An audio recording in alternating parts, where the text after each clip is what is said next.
Martin Scorsese is now eyeing a Goodfellas riff for his next project, and it is set to feature some major stars. Scorsese may be turning 83 years old this year, but that has not stopped him from making popular films. Less than 2 years ago, Scorsese put out Killers of the Flower Moon, which would go on to be nominated for 10 Oscars, including Best Picture. Since the release of Flower Moon, the octogenarian director would go on to announce other projects, including a Leonardo DiCaprio-led adaptation of Devil in the White City.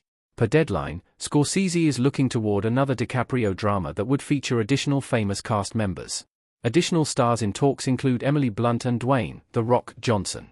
The description for the untitled film compares it to Goodfellas, subbing Robert De Niro's Jimmy the Gent for a ruthless Hawaiian crime boss. The film will be written by Nick Bilton and produced by Scorsese, Johnson, DiCaprio, Blunt, and Bilton alongside Danny Garcia, Lisa Frechette, and Rick Yawn. What this means for Scorsese and other cast members. The film would be based on a true story. Dwayne Johnson looking shocked in Rampage. The update also provided further details on the plot.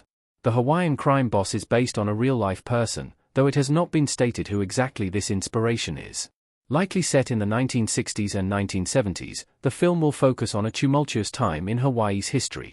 The character at the fore will help build the island's biggest criminal empire while waging a brutal war against mainland corporations and rival syndicates while fighting to preserve his ancestral land.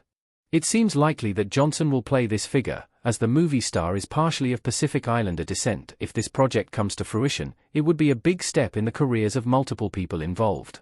For one, it would mark another collaboration between Scorsese and DiCaprio, who have worked together on numerous projects already and are already collaborating on Devil in the White City.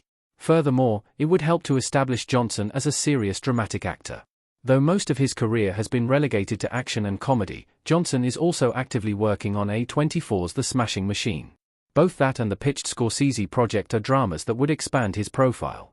Our take on this newest Scorsese development. Scorsese is leaning into underrepresented stories.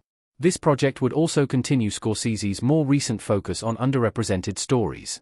Though there were debates surrounding its efficacy and use of violence, Killers of the Flower Moon also chronicled a largely untold history related to indigenous Americans. Showing a character fighting to protect ancestral land in the face of threats, this latest Scorsese project would have some thematic overlap with this other project.